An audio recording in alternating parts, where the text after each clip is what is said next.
आज इस देश की जनता जाग रही है, क्योंकि आज इस देश की जनता कह रही है कि मेरे मंच पे आओगे तो मेरी काम की बात करो। आज इस देश की जनता कह रही है मुझे इस चुनाव को हिंदू मुसलमान पे नहीं लड़ना है, मुझे इस चुनाव को बिजली, पानी, रोजगार, महंगाई पे लड़ना है। आज इस देश की जनता कह रही है कि बहुत हो गया मोदी जी, बहुत हो गया, बहुत देख ली आपकी नौटंकी, बहुत सुन लिया आपके भाषण, लेकिन आपके भाषणों में एक लफ्ज हमारे लिए नहीं रहा। आज देश की जनता कह रही है कि मोदी जी हमें बताइए, 10 साल से हमने आपको पूरी सत्ता दी, उस सत्ता का क्या किया आपने? क्या आपने हमारे जीवन में आप तरक्की लाए कि नहीं लाए? और जनता को दिखने लगा है कि 10 साल बीत गए, बहुत बड़ी बड़ी बातें, क्या था वो सबका साथ सबका विकास, ऐसी बात। किसका विकास हुआ? बैठे हो ना, विकास हुआ है आपका विकास हुआ है बहने। तो बस हवा में बड़ी बड़ी बातें हुई हैं और आपने शानदार इवेंट, ये तो मैं बोलती हूँ, बड़े शानदार इवेंट बनाए इन्होंने। हर 2-2 महीने एक शानदार इवेंट। सिर्फ मोदी जी दिख रहे हैं और कुछ दिख नहीं रहा है, वही सफेद कुर्ता, कोई धूल नहीं, कुछ नहीं, सब दूर हैं उनसे, अकेले चल रहे हैं। अब अकेले ही हो गए हैं। अब ये जनता जो है ना, उनका अकेलापन देख रही है और उनके अकेलेपन का हर रोज प्रमाण देख रही है। ये जो बातें होती है ना कि आपकी भैंस चुरा लेगी कांग्रेस, ये उसी का प्रमाण है। कोई सच्चाई नहीं बता रहा है, अकेले बैठे हैं, सलाहकार भी झूठ बोल रहे हैं, सलाहकार भी सही बात नहीं बता रहे हैं। अजीब सी परिस्थिति बन गई है बहनों और भाइयों आज हमारे देश में। इसको पहचानो। एक सच्चाई आपको टीवी पे दिखती है, वो सच्चाई जो आपको दिखा रही है ना, ये समझ लो सारे टीवी के चैनल आज बड़े बड़े खरबपतियों के हैं, तो आपको अपनी सच्चाई नहीं दिखाएंगे। आपने कितने प्रोग्राम देखे हैं इस चुनाव के दौरान जहां कोई पत्रकार दुकान में जा रहा है और कह रहा है कि भाई आज टमाटर का दाम देखो, कि देखो कितनी महंगी है ये तेल, या ये गैस सिलेंडर कितना बढ़ चुका है, क्या लोग गुजारा कर पाएंगे? ये आप नहीं देखते किसी चैनल पे। किसी चैनल पे आप ये नहीं देखेंगे कि 70 करोड़ लोग इस देश में बेरोजगार हैं मोदी जी के राज में। ये बात, इस पे कोई रिपोर्ट नहीं देखेंगे। आप देखेंगे कि मोदी जी कौन से कपड़े पहनते हैं, मोदी जी किस प्रधानमंत्री से मिल रहे हैं, किस तरीके के आम खाते हैं, ये देखेंगे आप। क्योंकि आज मीडिया भी झुक गई है, सारे चैनल भी झुक गए हैं। पत्रकार एक समय में सवाल उठाता था, मुझे याद है मेरे पिताजी के समय में एक अखबार रोज 10 सवाल छापता था, प्रधानमंत्री से सवाल है ये। आपको याद होगा कैसे आक्रमण होती थी मीडिया, कोई घबराता नहीं था नेता, कहता था ठीक है सवाल पूछो जवाब देंगे। आज तो नेता इतने घबरा गए हैं ये कि जब इनका चुनाव आ रहा है तो इनके सामने जो प्रत्याशी खड़े हैं उनको घूस देके उनको बिठा रहे हैं। मैंने सुना है कि गृह मंत्री जी के संसदीय क्षेत्र में 16 प्रत्याशी ऐसे ही बैठ गए चुनाव से पहले, या तो डराए गए हैं, धमकाए गए हैं, या किसी को घूस दे दिया है और बैठ रहे हैं कि चुनाव ही ना हो। अरे इतने मजबूत गृह मंत्री हो, इतने बड़े प्रधानमंत्री हो, देश की पूरी सत्ता तुम्हारे पास है, सीट पे सीट तुम्हारी है संसद में, और एक चुनाव लड़ने से डर रहे हो? किस बात का डर है?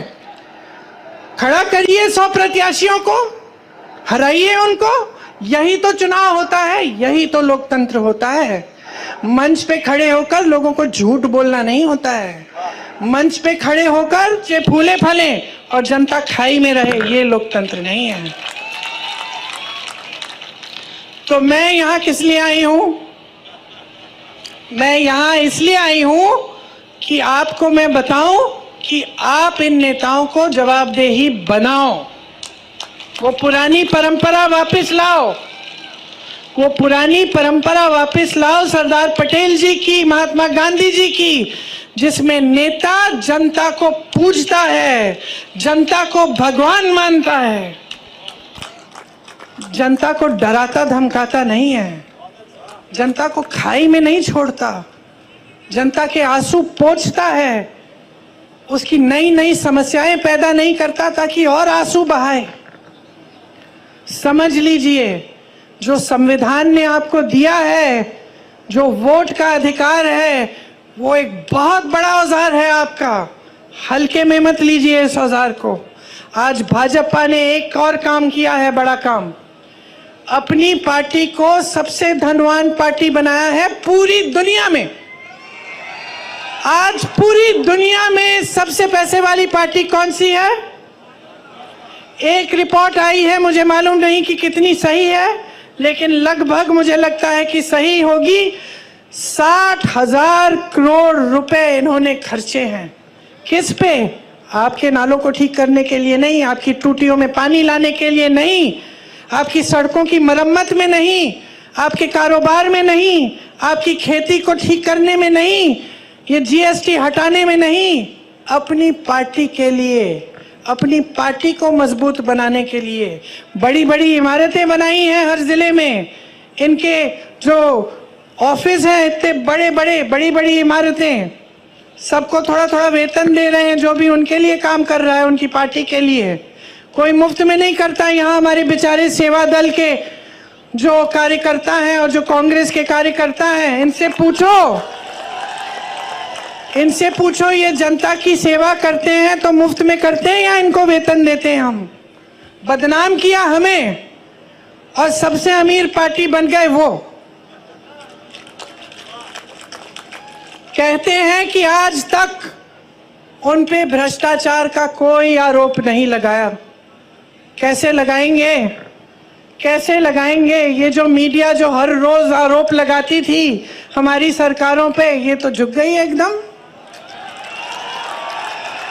लिख के देखिए, आप हंस रहे हैं, जरा कल लिख के देखिए, कोई बड़ा घोटाला निकालिए, देखते हैं क्या होता है। ईडी आएगी, सीबीआई आएगी, गिरफ्तार हो जाओगे, पड़े रहोगे जेल में, कोई मदद नहीं करेगा। और 56 इंच का सीना है इनका, एक आलोचना नहीं सुन सकते, एक आलोचना नहीं सुन सकते। बड़प्पन तो उसमें होता है जो दुनिया भर की आलोचना सुन सकता है लेकिन काम करते रहता है। राहुल गांधी को देखो, क्या नहीं बोला उसके बारे में, क्या क्या नहीं कहा। सीना तान के चला ना कन्याकुमारी से कश्मीर, कोई रोक पाया उसे? मणिपुर से मुंबई तक चला, आरोप नहीं लगाया। लो मैं लगा देती हूं आरोप। देखिए, इन्होंने ये एक स्कीम लाए, मोदी जी खुद। स्कीम का नाम था इलेक्टोरल बॉन्ड। इलेक्टोरल बॉन्ड की स्कीम ये थी, देखो कैसी स्कीम, कि जो भी किसी राजनीतिक दल को चंदा देगा उसका नाम गुप्त रहेगा। किसी को पता नहीं चलना चाहिए कि अडानी जी ने कितना दिया, अंबानी जी ने कितना दिया और किसी और ने क्या दिया। ये थी स्कीम। खूब चंदा लिए, अपनी पार्टी को तो दुनिया की सबसे अमीर पार्टी बना दिए, 60,000 करोड़ खर्च भी दिए अपनी पार्टी पे।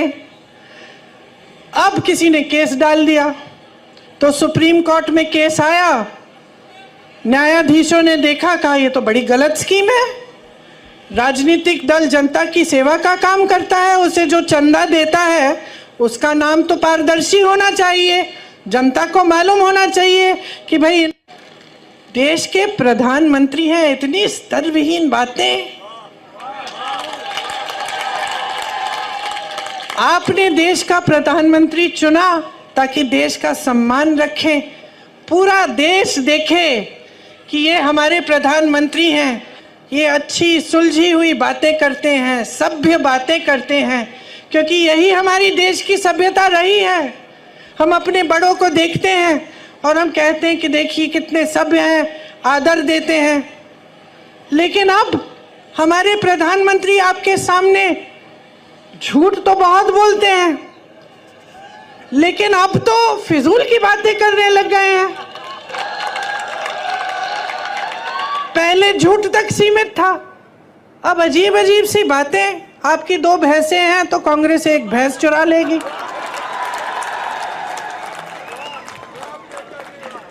पचपन सालों से कांग्रेस की सरकार रही है इस देश में, जरा बताइए किसकी भैंस चुराई हमने?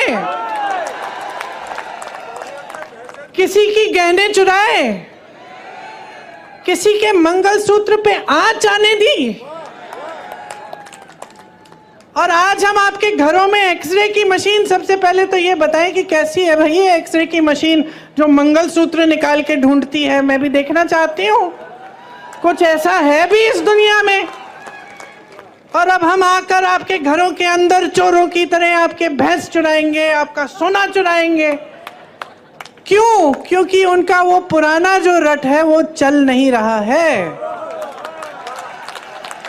क्योंकि आज इस देश की जनता जाग रही है, क्योंकि आज इस देश की जनता कह रही है कि मेरे मंच पे आओगे तो मेरी काम की बात करो। आज इस देश की जनता कह रही है मुझे इस चुनाव को हिंदू मुसलमान पे नहीं लड़ना है, मुझे इस चुनाव को बिजली, पानी, रोजगार, महंगाई पे लड़ना है। आज इस देश की जनता कह रही है कि बहुत हो गया मोदी जी, बहुत हो गया, बहुत देख लिया आपकी नौटंकी, बहुत सुन लिया आपके भाषण, लेकिन आपके भाषणों में एक लफ्ज हमारे लिए नहीं रहा। आज देश की जनता कह रही है कि मोदी जी हमें बताइए, 10 साल से हमने आपको पूरी सत्ता दी, उस सत्ता का क्या किया आपने? क्या आपने हमारे जीवन में आप तरक्की लाए कि नहीं लाए? और जनता को दिखने लगा है कि 10 साल बीत गए, बहुत बड़ी बड़ी बातें, क्या था वो सबका साथ सबका विकास, ऐसी बात। किसका विकास हुआ? बैठे हो ना, विकास हुआ है आपका विकास हुआ है बहने। भीम न्यूज़ इंडिया को यूट्यूब पर सब्सक्राइब कीजिए, लाइक कीजिए, शेयर कीजिए, कमेंट्स कीजिए। भीम न्यूज़ इंडिया के फेसबुक पेज को भी आप फॉलो कर सकते हैं। न्यूज़ अपडेट के लिए बने रहिए हमारे साथ, देखते रहिए आपका अपना विश्वसनीय चैनल भीम न्यूज़ इंडिया। आपका बहुत बहुत धन्यवाद।